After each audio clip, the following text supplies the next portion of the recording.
This is the STV News. Good evening. Lockdown measures are to be tightened in Lanarkshire due to a rise in coronavirus cases. From midnight, more than 1.75 million people in the west of Scotland will not be able to meet other households indoors. The restrictions come after more than 200 positive cases were identified in the NHS Lanarkshire area in the past week. Ross Govins reports. With cases of COVID-19 still rising, the people of North and South Lanarkshire were warned last week they were very close to having further restrictions imposed. That decision was taken this afternoon. We're taking essentially early preventative action to try to stop the further spread of the virus. Now, I know this is very inconvenient to members of the public and not what members of the public in the Lanarkshire area will want to hear, but we have to take these measures to try to protect the population, and I would ask people living locally to follow the new regulations that will come into effect tonight, the new restrictions. That will mean that there can be no household visiting going on within North and South Lanarkshire. The restrictions also still apply in Glasgow and other neighbouring council areas. As you come into contact with other app users. After going live, more than 600,000 people have already downloaded the new Protect Scotland app. It's been designed to alert those in close proximity to someone with COVID-19. So effectively what you start seeing is that as people then test positive and upload their test positive for COVID-19, they have the app installed, they upload their keys from the app itself, and then those keys are triggering alerts to other users. And we've seen evidence of this happening in both the Republic of Ireland and Northern Ireland after they rolled out their contact tracing solutions.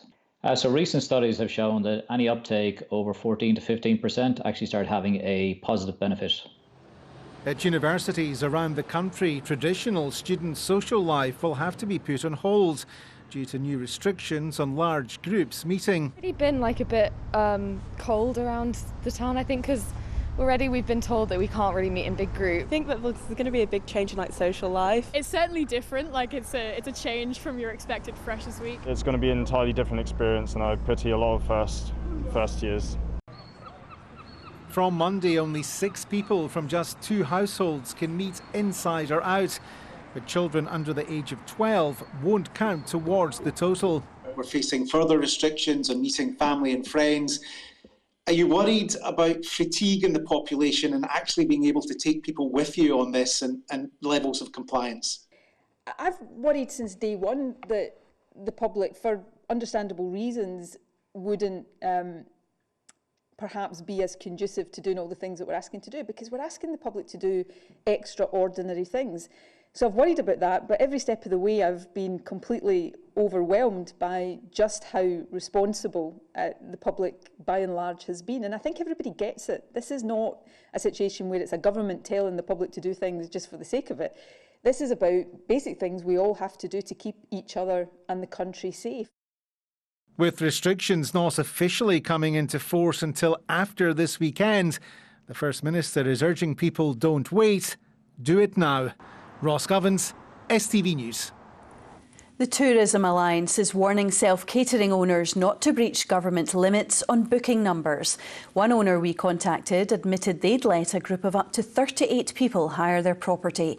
It comes just days after 2 men were charged following a house party at a self-catering accommodation attended by around 300 people in Midlothian.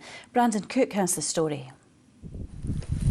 For many Scots, booking sites like Airbnb have been key to unlocking a summer of staycations. Government restrictions prevent large groups from holidaying together, but that hasn't stopped many self-catering hosts from bending the rules. In late August, Airbnb changed their policy worldwide to a maximum capacity of 16 people per booking. Now that's still twice the Scottish Government guidelines. So we contacted 62 of the largest Airbnbs across Scotland. 39 of them agreed or advertised that they would take more than 16 people. And only 1 in 4 said they would not break the rules. Angry, frustrated. Yeah, it's just going to prolong things, I think. Nicola manages several self-catering properties in Aberdeenshire. She says those not adhering to the rules risk smearing the industry's reputation. Well, it gives the rest of us a bad name, or perhaps works against us with the government feeling that they have to step in and take these tougher lines. This owner said they'd allow 38 people in one booking. Anybody who is choosing to promote and advertise that they can accommodate more than the numbers that the government guidelines have stated are absolutely wrong in doing so, and putting the whole industry at risk of potentially being called out. It's irresponsible. It's very clear for others to see, and certainly all of our members and those that are members of professional associations such as the Association of Self-Caterers, are very clear of the guidelines and conforming. Police slammed blatant disregard for COVID-19 restrictions after officers were called to this rented property in Midlothian. Where a group of around 300 had gathered, 2 men were charged. Airbnb told us they were reminding their Scottish community about COVID guidelines and the potential to be fined if found to be in breach of local rules. Brandon Cook, STV News. A teenager accused of killing a 13-year-old girl by supplying her with ecstasy has been acquitted. Callum Owens admitted giving Grace Handling permission to take a pill but denied killing her. The schoolgirl was later found dead in the 19-year-old's home in Irvine. Louise Scott reports. Callum Owens made no comment as he walked free today, cleared of culpable homicide. Grace Handling's family had been in court throughout the trial.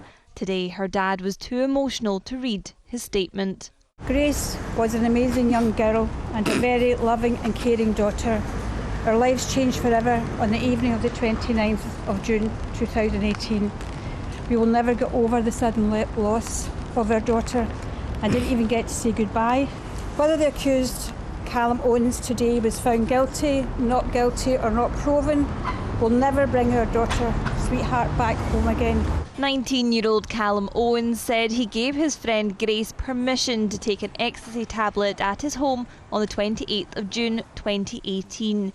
The court heard from a friend that she had taken 3. Owens told jurors he woke up to find her dead on his living room floor. He said he tried to apply CPR without success, but didn't seek help as he was scared. After hearing 3 days of evidence, the jury of 8 women and 7 men took less than 3 hours to return the majority not proven verdict. The judge told Callum Owens he was acquitted and now free to leave the court. Jurors heard that Grace had taken the drug before in the months leading to her death and had been warned of the dangers by her family. I think it's really difficult in Scotland to get an accurate picture on the numbers of young people that would be using drugs, partly because of the hidden nature of drug use and the stigma that's associated with it. We need to do everything that we can. Scotland is facing an extremely horrific situation and has been for several years now. Owens said he had felt responsible because they were his drugs and it happened in his home. Grace's family say regardless of the verdict, they'll never get their daughter back again. Louise Scott, STV News at the High Court in Glasgow. A man's been arrested in connection with a murder in Glasgow. Thomas Lipiec was found dead in his flat in Townhead on Monday evening. A 31-year-old man has been arrested. The Scottish Labour leader Richard Leonard is to face a vote of no confidence at a meeting of the party's governing body tomorrow. A motion has been submitted to the party's Scottish Executive Committee in a bid to oust him. It comes after 4 of Mr Leonard's team called on him to resign, including 2 members of his front bench. Scotland's emergency COVID-19 hospital, the Louisa Jordan, cost more than £30 million to set up, according to the Scottish Government. The hospital in Glasgow also has monthly running costs of £2.4 million. No COVID patient has been treated there yet, but it has been used for outpatient appointments and training. St Mirren's match against Hibernian will go ahead tomorrow despite all 3 of the Paisley Club's goalkeepers being ruled out due to coronavirus. Jack Anick tested positive on Monday and a second keeper has also tested positive. The third tested negative but is ruled out due to being in close proximity to teammates. St Mirren say they're working hard to bring in a goalkeeper on loan. That's your news. Now Philip has the weather forecast.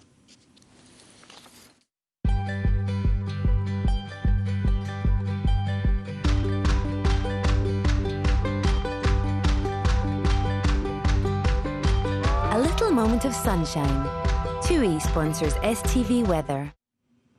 Good evening. Well, after a day of a mixture of sunny spells and blustery showers, there's not much change as we head through this evening and overnight. The worst of those showers will be across western parts, staying largely dry through the central belt and in eastern areas. All the time the winds will be picking up though, and even overnight we could reach gusts of 30 to 35 miles per hour. A bit of a chillier night to come, with temperatures reaching lows of 8 or 9 degrees. Now through tomorrow we'll see a bit of a repeat performance, those blustery showers continuing to feed in on that westerly wind flow, and some of those could be heavy enough to spark the odd rumble of thunder, and there is the risk of some light hail. The winds will continue to strengthen as well, reaching gusts of 40 to 45 miles per hour. In the best of any dryness tomorrow, we'll see temperatures reaching highs of 15 or 16 degrees. On Sunday, it'll be feeling slightly warmer. However, we've got this yellow weather warning for heavy rainfall through the day. The rain will be easing in the latter half of the afternoon.